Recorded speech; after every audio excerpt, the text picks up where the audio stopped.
Hi అండి అందరికీ. Welcome back to my channel dream world Rishitha. అందరు ఎలా ఉన్నారు? అందరూ బాగున్నారా? నేను బాగున్నాను. సో ఈ వీడియో వచ్చేసి అంతకుముందు చేసిన వీడియోకి రిలేటెడ్గా ఉంటుంది. సో అంతకుముందు వీడియో ఏం చేశానంటే మేము ఒక ట్రిప్ వెళ్ళామని చెప్పాను కదా. సో ఆ వీడియోలో ఎక్కడికి వెళ్ళాము, ఎలా వెళ్ళాము, సో ఏ ఏ ప్లేసెస్ చూసాము అండ్ హౌ మచ్ కాస్ట్ అనే డీటెయిల్స్ అని చెప్పాను. సో ఆ వీడియో ఎవరైనా చూడకపోతే నేను డిస్క్రిప్షన్లో లింక్ ఇస్తాను, చూడండి. అండ్ అది చూస్తే ఇది అర్థమవుతుంది నేను చెప్పేది. సో ఈ వీడియోలో నేను ఏం చెప్తున్నా, ఏ ప్లేసెస్ కవర్ చేశాను మొత్తం నేను ఏం చెప్పాను, అది 6 days 5 nights అన్నట్టుగా చెప్పాను కదా.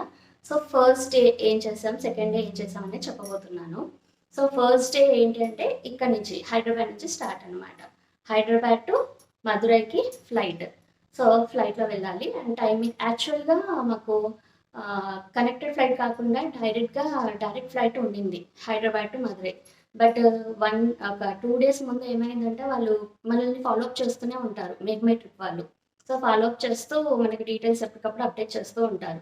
సో ఆ అప్డేట్ చేసే టైంలో మనకి ఏం చేశారంటే సడన్గా ఫ్లైట్ క్యాన్సిల్ అయింది. సో మేము మీకు అనదర్ ఫ్లైట్ చూస్ చేసుకోండి అని చెప్పారు. సో అనదర్ ఫ్లైట్ చూస్ చేసుకోవాలంటే మనకి ఓన్లీ కనెక్టర్ ఫ్లైట్ ఒకటే ఉంది, డైరెక్ట్ ఫ్లైట్ లేదు. సో ఇదొక్కటి మాకు కొంచెం ప్రాబ్లం అయిందనమాట.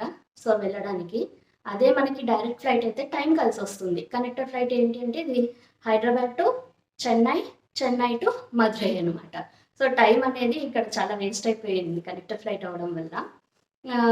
కానీ తప్పదు కదా, ఇంకా క్యాన్సిల్ అయింది అన్నప్పుడు మనం ఏం చేస్తాం, ఏం చేయలేము కదా. డ్యూ టు వెదర్ కండిషన్సా దేనికి అనేది తెలీదు. యాక్చువల్గా ఆ టైంలో కొంచెం అక్కడ క్లైమేట్ సిచ్యువేషన్ సరిగా లేవన్నమాట.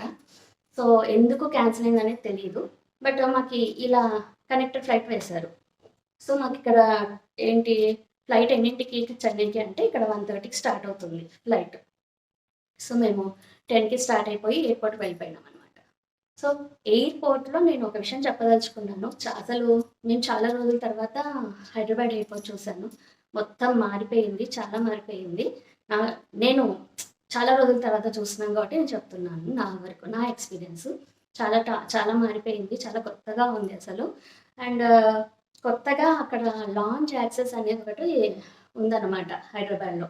సో అది ఎంతమందికి తెలుసో తెలియదో నాకు తెలియదు, నాకు కూడా రీసెంట్గానే తెలిసింది. అక్కడికి వెళ్ళినప్పుడే నేను చూశాను.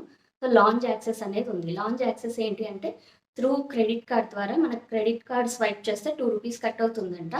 ఆ 2 రూపీస్తో మనము ఆ లాంచ్ యాక్సెస్ అనేది మనము ఏంటి వెళ్ళొచ్చు, యూస్ చేసుకోవచ్చు అనమాట. లాంచ్ యాక్సెస్లో రిలాక్స్ అవ్వచ్చు, ఫుడ్ తినొచ్చు, మన ఫ్లైట్ టైం ఉన్నంత వరకు మనం అక్కడ రెస్ట్ తీసుకోవచ్చు అనమాట. సో అక్కడ ఉన్న ఫెసిలిటీస్ అన్ని మనం యూస్ చేసుకోవచ్చు.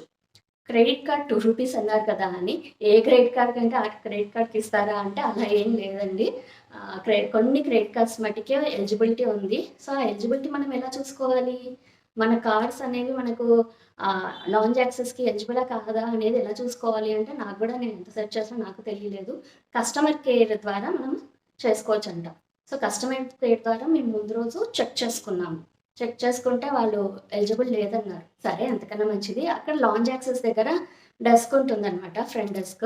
ఆ ఫ్రంట్ డెస్క్ దగ్గరికి వెళ్ళి మనము మన కార్డ్స్ ఇస్తే వాళ్ళు స్వైప్ చేసి లాంచ్ యాక్సెస్కి పర్మిషన్ ఉందా లేదా, అది ఎలిజిబిలిటీ ఉందా లేదా అనేది చెప్తారనమాట. సో మేము అక్కడ మా దగ్గర ఉన్న కార్డ్స్ అన్నీ కూడా చూపించాము. ఏ కార్డ్కి కూడా ఎలిజిబిలిటీ లేదు. ఏదో ఒక్క కార్డ్కి మటుకు 1 కార్డ్ ఏదో సంథింగ్, ఆ కార్డ్కి మటుకు యాక్సెస్ ఉంది. బట్ మనం పే చేయాలన్నమాట. పర్ హెడ్ 549 ఏమో పే చేయాలి, ఫ్రీ కాదనమాట, 2 రూపీస్లో రాదనమాట. సో ఇదనమాట లాంచ్ యాక్సెస్ గురించి నేను చెప్పాలనుకుంది. సో ఎవరైనా లాంచ్ యాక్సెస్ అనేది మీరు యూస్ చేసుకోవాలి అనుకుంటే ముందుగానే మీ క్రెడిట్ కార్డ్స్ అనేవి మీకు ఎలిజిబులా కాదా అనేది టెస్ట్ చేసుకోండి. అది ఎలా టెస్ట్ చేసుకోవాలంటే త్రూ కస్టమర్ కేర్, అంటే మీ కార్డ్స్ యొక్క కస్టమర్ కేర్కి కాల్ చేసుకోవాలి. లేదా అక్కడ వెళ్ళి మనం డైరెక్ట్గా వాళ్ళకి ఇస్తే వాళ్ళైనా చెక్ చేసి చెప్తారు ఎలిజిబులా కాదని. పర్ కార్డ్ 1 పర్సన్కే అనమాట. అట్లా ఒకవేళ 3 పర్సన్స్ ఉంటే ఫ్యామిలీలో 3 కార్డ్స్ ఉండాలి ఎలిజిబుల్. 4 పర్సన్స్ ఉంటే 4 కార్డ్స్ ఎలిజిబుల్ ఉండాలి. సో ఒక్క కార్డు మీద అందరికీ ఇవ్వరు యాక్సెస్. ఓకే. సో ఇది నేను లాంచ్ యాక్సెస్ గురించి చెప్పాలనుకున్నది. నెక్స్ట్ మేము అక్కడ లాంచ్ యాక్సెస్ మాకు లేదు కాబట్టి మేము డైరెక్ట్గా వెళ్ళిపోయి అలా తిరిగి అక్కడ కాస్త అలా ఎలా తిని కాఫీ తాగి అలా మేము రెడీగా ఉన్నాము ఫ్లైట్కి. ఫ్లైట్ ఎక్కాము. 1:30 ఫ్లైట్ అని చెప్పాను కదా చెన్నైలో. సో చెన్నైలో 1:30కి ఎక్కితే అక్కడికి వెళ్ళే లోపల 3 అయింది చెన్నైకి వెళ్ళే లోపల. సో చెన్నైలో మళ్ళీ దిగి అక్కడ 4:30కి ఫ్లైట్ అనమాట. సో 4:30కి ఫ్లైట్ ఎక్కినాము. 4:30కి ఫ్లైట్ ఎక్కితే అక్కడికి వెళ్ళే లోపల 5:30 అలా అయింది. అంటే లగేజ్ తీసుకొని అన్నీ చేసే లోపల 5:15కి రీచ్ అయిపోద్ది. మేము బయటికి వచ్చే లోపల 5:30 అట్లా అయిపోయింది. 5:30, 5:40 అలా అయిపోయింది. సో వెళ్ళగానే క్యాబ్ డ్రైవర్ రెడీగా ఉన్నాడనమాట. బట్ క్లైమేట్ మటుకు చాలా క్లౌడీగా ఉంది. వర్షం పడుతుంది, చినుకులు పడుతున్నాయి. బట్ క్లైమేట్ చాలా బాగా అనిపించింది. దిగగానే చాలా ఫ్రెష్‌గా అనిపించింది. మన హైదరాబాద్‌లో చాలా వేడిగా ఉంది గదా! అక్కడికి వెళ్ళగానే హాయిగా అనిపించింది వర్షం పడుతుంటే. సో వెళ్ళగానే ఆయన రెడీగా ఉన్నాడు. కాల్ చేశాడు. మేమొచ్చామంటే మనకి వాళ్ళ నంబర్ ఇచ్చింటారనమాట. సో మనము మాట్లాడుకుంటూ ఉంటాం. సో మేము రీచ్ అవ్వగానే మెసేజ్ చేస్తే ఆయన రెడీగా వచ్చేసినాడు. ఆయన లగేజులు తీసుకొని అన్ని కార్‌లో పెట్టేసినాడు. అండ్ హోటల్‌కి వెళ్ళిపోయామనమాట. సో యాక్చువల్ హోటల్‌కి వెళ్ళడానికి ఎక్కువ టైం ఏం పట్టదు కానీ ఆ రోజు ఫ్రైడే అవ్వడము అండ్ వర్షం పడడం వల్ల హెవీ ట్రాఫిక్ ఉంది అసలు. యాక్చువల్‌గా 45 మినిట్స్ ఏమో అంట. అండ్ ఎయిర్‌పోర్ట్ నుంచి హోటల్‌కి. బట్ ఆ రోజు నాకు నియర్లీ హెవీ ట్రాఫిక్ వల్ల 1.5 అవర్ పట్టింది. సో ఏంటి టైం అంతా వేస్ట్ అయిపోయింది. యాక్చువల్‌గా మేము వెళ్ళగానే టెంపుల్ రెడీ అయిపోయి ఫాస్ట్‌గా టెంపుల్ వెళ్ళిపోదాం అనుకున్నాం. బట్ అది కుదరలేదు. సో ట్రాఫిక్ ఉండడం వల్ల మేము రీచ్ అయ్యేసరికి 6:30, 7 అయిపోయింది హోటల్‌కి రీచ్ అయ్యేలోపు. సో టెంపుల్ టైమింగ్స్ వచ్చేసి 8కేమో క్లోజ్ చేసేస్తారంట. సో నేనింకా వద్దులే హరీబరీగా ఎందుకు వెళ్ళడము. రేపు కూడా ఉంది గదా! మనకి ఐటినరీలో ఈరోజంతా జర్నీ ఉంటదని వాళ్ళకి ముందే తెలుసు కదా! సో నెక్స్ట్ డేకి మదురైలో మనం సైట్ సీయింగ్ చూసుకోవచ్చనమాట. సో నెక్స్ట్ డే ఉంది కదా అని మేము హ్యాపీగా హోటల్‌లో చెక్ ఇన్ అయిపోయి అసలు హోటల్ నేమ్ చెప్తానండి. హోటల్ రియో గ్రాండ్ రెసిడెన్సీ అనమాట. చాలా బావుంది హోటల్. మనకి వాళ్ళు ఇచ్చిన హోటల్స్ అన్నీ కూడా 3 స్టార్ హోటల్సే ఉన్నాయి. అసలు హోటల్స్ ఎక్కడ కూడా ప్రాబ్లమ్ లేదు. ఈ హోటల్ వచ్చేసి హోటల్ రియో గ్రాండ్ రెసిడెన్సీ. చాలా బావుంది హోటలు. స్టేయింగ్ పర్పస్‌కి చాలా బా నచ్చింది నాకు. అన్ని ఫెసిలిటీస్ ఉన్నాయి. నీట్‌గా ఉంది అంతా కూడా. నేను భయపడ్డా ఎలా ఇస్తారో హోటల్స్ అని. చాలా మంచి హోటల్స్ ఇచ్చారు. అండ్ అక్కడ ఫుడ్డు ఆ హోటల్‌లోనే మనకి రెస్టారెంట్ ఫెసిలిటీ కూడా ఉంటుందనమాట. అండ్ ఫుడ్ కూడా చాలా బావుంది ఆ హోటల్‌లో. ఏంటంటే అపియరెన్స్ లుక్ వైస్‌గా మనకంత అనిపించదు. అంటే నార్మల్‌గా ఉందనమాట అపియరెన్స్. బట్ ఫుడ్ టేస్ట్ మటుకు చాలా బావుంది రెస్టారెంట్‌లో. నచ్చింది నాకు ఫుడ్. సో ఎవరైనా గుర్తుపెట్టుకోండి హోటల్ రియో గ్రాండ్ రెసిడెన్సీ. ఒకవేళ మదురైకి వెళ్తే గనక ఈ హోటల్ నేను రికమెండ్ చేస్తాను. వెళ్ళొచ్చు. స్టేయింగ్ పర్పస్‌కి బావుంది. ఫుడ్ బావుంది. మాకైతే నచ్చింది ఫుడ్. నాకు నచ్చిన ఫుడ్ అందరికి నచ్చాలని లేదు గదా! సో అది మీ ఇష్టము. సో ఇది మేమింకా వెళ్ళిపోయి ఆ రోజు నైట్ డిన్నర్ చేసేసుకొని ఇంక రెస్ట్ తీసుకున్నాము. అండ్ ఎర్లీ మార్నింగ్ లేసి ఇక్కడ ఏంటంటే లేవగానే మేము టెంపుల్‌కెళ్ళలేదు. నియర్ బై మదురైకి పళని ఉందనమాట. పళని మదురై నుంచి 1 ½ అవర్స్ ట్రాఫిక్ ఉంటే 2 అవర్స్, ట్రాఫిక్ లేకపోతే 1 ½ అవర్స్‌లో వెళ్ళిపోతాం.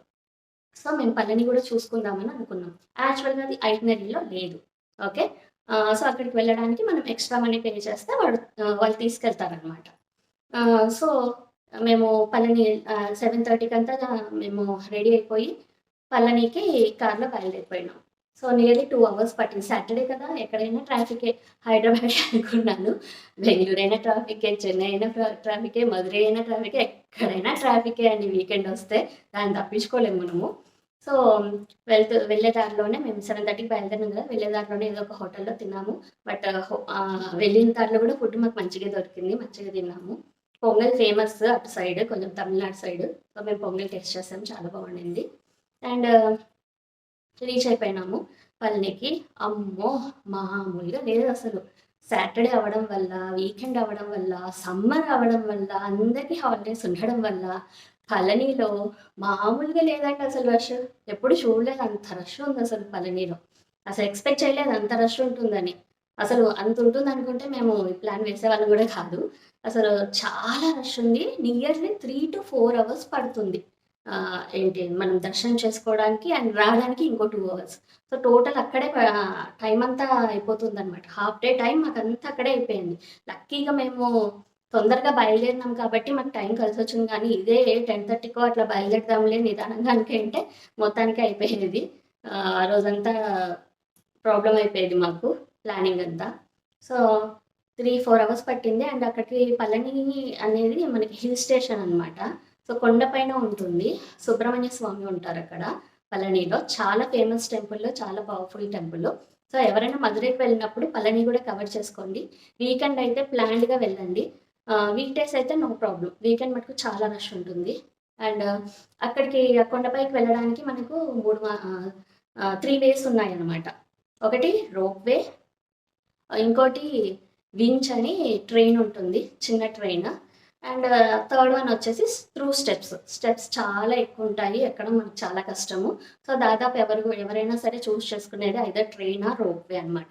మాకైతే రోప్‌వేకి లైన్‌లో చాలా టైం యాక్చువల్లీ కాస్ట్ కూడా పెద్దగా కాదనమాట. రోప్‌వేకి 15 రూపీస్, ట్రైన్‌కి 50 రూపీస్. సో చాలా తక్కువ కాస్ట్ అనమాట. సో చాలామంది రోప్‌వేకే ప్రిఫర్ చేస్తారు. సో మేము రోప్‌వే లైన్‌లో నిలబడ్డాము. మాకు నియర్లీ 3 అవర్స్ పట్టింది అసలు వెళ్ళడానికే. అండ్ మళ్ళీ రావడానికి ఒక 1, 1½ అవర్ పట్టింది. చాలా హెవీ రష్ ఉంది. కానీ మొత్తానికి అలా దర్శనం అయిపోయింది మంచిగా. రిటర్న్ వస్తూ వస్తూ సుబ్రహ్మణ్య స్వామి ప్రసాదం తీసుకొని వచ్చాము. అండ్ రాగానే ఇంకా ఏంటంటే టైం అంతా వేస్ట్ అయిపోతుంది కదా! హరీబరీ అనమాట ఇంకా. ఇంక మళ్ళీ మేము అక్కడ మీనాక్షి టెంపుల్ చూసుకోవాలి కదా! సో ఇంక వచ్చిన వెంటనే ఇంక ఫాస్ట్‌గా కారెక్కేసాము. అండ్ వెళ్ళే దారిలోనే ఏదో ఒకటి తినేసాము. అండ్ 4:30కంతా మేము మధురైకి వెళ్ళిపోయామనమాట. వెళ్ళిపోయి ఫ్రెష్ అప్ అయిపోయినాము. టైమింగ్స్ కూడా ఈవినింగ్ టైమింగ్స్ 5-9 అనమాట టెంపుల్ టైమింగ్స్. అదే మార్నింగ్ అయితే 5-12, ఈవినింగ్ అయితే 4:30కో, 5కో ఓపెన్ అవుతదన్నారు. సో 4:30-8 అనుకోండి టైమింగ్స్. 9 కూడా కాదు, 4:30-8. 9 అంటే అదే లోపల ఉన్నవాళ్ళు దర్శనం చేసుకొని బయటికి వచ్చే లోపల 9 అయిపోతుంది. సో 8 వరకే మనకి లోపలికి అలో చేస్తారు. 7:30, 8 లోపలే అలో చేస్తారు. సో మేమొచ్చాము. ఇంక దారిలోనే తినేసాం కదా! సో ఫ్రెష్ అప్ అయిపోయినాము. ఇంకా టెంపుల్‌కెళ్ళాం. మీనాక్షి టెంపుల్ ప్రతి ఒక్కరు చూడాల్సిన టెంపుల్ అండి. చాలా చాలా చాలా మంచి టెంపుల్. చాలా ఆర్కిటెక్చర్ చాలా బావుంటుంది. అసలు ఎవరైనా 'మహేష్ బాబు' సినిమా, 'అర్జున్' సినిమా చూసుంటే గనక సేమ్ సెట్ అండి. ఆ సినిమాలో సెట్ ఎలా వేసింటారో మీనాక్షి టెంపుల్‌ది సేమ్ అలానే ఉంటుందనమాట. మొత్తం 4 ద్వారాలుంటాయి. ఈస్ట్, వెస్ట్, నార్త్, సౌత్ అని. పెద్ద పెద్ద గోపురాలనమాట. చాలా బావుంటది టెంపులు. మధ్యలో కోనేరుంటది. నేను ఈ పళని అండ్ మదురైకి సంబంధించి యాక్చువల్‌గా ఎక్కడ గూడా ఏ టెంపుల్‌లో గూడా ఫోటోస్ కానీ, వీడియోస్ కానీ అలో లేదండి. అందుకే నేను వీడియో తీయలేదు. అందుకే నేను ఇలా చెప్తున్నాను. చూపిస్తూ చెప్పలేకపోతున్నాను. అందుకే ఇలా మాటలతో చెప్పేస్తున్నాను. అండ్ ఎండింగ్‌లో నేను కొన్ని ఫోటోస్ యాడ్ చేస్తాను చూడండి. సో, చాలా బావుంటదనమాట టెంపుల్. అండ్ దర్శనానికి నియర్లీ 1 అవర్ పట్టింది మాకు. 1 అవర్, 1½ అవర్ పట్టింది. అంటే వాళ్ళేంటంటే కొంచెం జనాలు వచ్చే వరకు ఆపుతారనమాట. దర్శనానికి అలో చెయ్యరు. కొంచెం బాగా జనాలు రీచ్ అయ్యాక కొంచెం క్యూ పెరిగాక అప్పుడు వదులుతారనమాట మనకి. అందుకే దాని నుంచి 1 అవర్, 1½ అవర్ పడుతుంది. అదే వాళ్ళు అప్పటికప్పుడు ఇమ్మీడియేట్‌గా వచ్చిన వాళ్ళని వచ్చినట్టు పంపించుంటే మరి వీకెండ్ అయినందుకు అలా చేశారా? లేక జనరల్‌గానే అలా ఉంటుందనే తెలీదు. బట్ వచ్చిన వాళ్ళని వచ్చినట్టు పంపిస్తే అంత రష్ అనిపించదు. అంత టైము పట్టదు. బట్ వాళ్ళు చాలామంది వచ్చాక వదిలేసారనమాట. సో, మాకు నియర్లీ 1 అవర్, 1½ అవర్ పట్టింది. ప్రతి ఒక్కరు చూడాల్సిందండి. అక్కడ ఎవరుంటారంటే అమ్మవారు పార్వతీదేవి అండ్ శివుడు అనమాట. సో, పార్వతీదేవిని అక్కడ మీనాక్షిదేవి అంటారు. శివుడిని అక్కడ సుందరేశ్వర స్వామి అంటారనమాట. వాళ్ళిద్దరికీ అక్కడ కళ్యాణం జరిగిందంట. అక్కడే సుబ్రహ్మణ్య స్వామి అండ్ వినాయకుడు కూడా జన్మించారంట. సో, అక్కడ ఏంటి అంటే అక్కడ ఎప్పుడైనా శివుడంటే మనకి శ్మశానము, విభూది అట్లా అనిపిస్తది కదా! బట్ ఇక్కడ మటుకు ఈ టెంపుల్‌లో మటుకు ఆయన ఒక కుటుంబ ఫ్యామిలీ మ్యాన్‌గా కనిపిస్తాడనమాట. అంటే ఎప్పుడు కూడా పట్టు వస్త్రాలతో ఎప్పుడు కళకళలాడుతూ ఉంటారంట అమ్మవారు గాని, స్వామివారు గాని. అమ్మవారికి సెపరేట్‌గా ఉంటుంది. స్వామివారికి సెపరేట్‌గా ఉంటుంది. అదే టెంపుల్‌లోనే ఉంటారనమాట మొత్తము. చాలా బావుంటది. చూడండి అందరూ వెళ్ళినప్పుడు. సో, ఇది మదురై గురించి అండ్ అది పళని గురించి. సో, ఇదంతా ఎందుకు చెప్తున్నానంటే నేను ప్లాన్ ఇలా ఉంటుంది. ఎవరికైనా యూజ్‌ఫుల్ అవుతుంది అన్న ఉద్దేశంతో నేను చెప్తున్నాను. అండ్ ఏ ప్లేసెస్ చూసామని చెప్తే తెలియని వాళ్ళు చూస్తారు కదా! సో, చాలా మందికి తెలీదు మదురైకి దగ్గరలోనే పళని ఉందని. పళనికి ఇంకొంచెం దగ్గరలోనే అంటే 1 అవర్‌లో కొడైకెనాల్ గూడా ఉంది. వెళ్ళాలనుకుంటే కొడైకెనాల్ గూడా వెళ్ళి రావచ్చు. టైం అంటే మీరు ప్లాన్డ్‌గా వెళ్తే. సో, అన్నీ పక్కపక్కనే ఉంటాయన్నమాట. సో, తెలియని వాళ్ళు తెలుసుకుంటారన్న ఉద్దేశంతో ఈ వీడియో చేస్తున్నాను. అండ్ సో, దర్శనం చేసుకున్నాము అండ్ హోటల్‌కి వెళ్ళిపోయినాము. ఇంకా రెస్ట్ తీసుకున్నాము అండ్ మళ్ళీ మార్నింగ్ లేచి మళ్ళీ మనము రామేశ్వరంకి వెళ్ళిపోవాలన్నమాట. సో ఎర్లీ మార్నింగ్ 7:30కి అంతా రెడీ అయిపోతే రామేశ్వరంకి వెళ్ళిపోవచ్చు అనమాట. సో రామేశ్వరం గురించి అండ్ వెళ్ళే దాంట్లో చూసిన టెంపుల్స్ గురించి నేను నెక్స్ట్ వీడియోలో చెప్తాను. ఓకే, ఈ వీడియో కనుక మీకు నచ్చితే ప్లీజ్ లైక్ చేయండి. నేను చెప్పిన విధానం నచ్చితే కమెంట్ చేయండి అండ్ యూస్ఫుల్ అనిపిస్తే కనుక షేర్ చేయండి. Thank you so much. So ఇదండి మధుర మీనాక్షి టెంపుల్. పిక్లో కనిపిస్తుంది కదా, ఇలానే ఉంటుంది అనమాట. 4 గోపురాలు, మధ్యలో కొలను, చాలా పెద్దది. ఇది ఎంట్రన్స్ అండి. ఎంట్రన్స్లో ఒకటే మనం ఫోటో తీసుకోగలం, లోపల తీసుకోలేము. లోపల 1000 స్తంభాలు ఉంటాయన్నమాట. 1000 స్తంభాల స్ట్రక్చర్ ఉంటుంది. చాలా బాగుంటుంది గుడి. సో నేను బయట మాత్రమే తీసుకున్నాను ఫొటోస్. అండ్ ఇది వెళ్ళే దారిలో, పళనికి వెళ్ళే దారిలో అండి హిల్ స్టేషన్ చెప్పాను కదా, ఆ మేఘాలు చాలా బాగున్నాయి అన్నమాట. క్లౌడీగా ఉండింది, అసలు చాలా బాగుండే హిల్ స్టేషన్ అవడం వల్ల. అండ్ అక్కడ వింజ్ ట్రైన్ అని చెప్పాను కదా పైకి వెళ్ళడానికి, అది. అండ్ ఇది రోప్ వే అండి. ఇలా వెళ్తామన్నమాట పైకి, కొండపైకి. అండ్ ఇది స్టెప్స్ అండి. సో నేను 3 వేస్ ఉన్నాయని చెప్పాను కదా పళనిలో వెళ్ళడానికి పైకి. సో అక్కడ సుబ్రహ్మణ్య స్వామి ఇలా ఉంటారనమాట. సో ఈ వీడియో మీకు నచ్చితే ప్లీజ్ లైక్ చేయండి, మర్చిపోకండి, నన్ను సపోర్ట్ చేయండి please. Okay, thank you so much. Please subscribe to my channel if you like the video.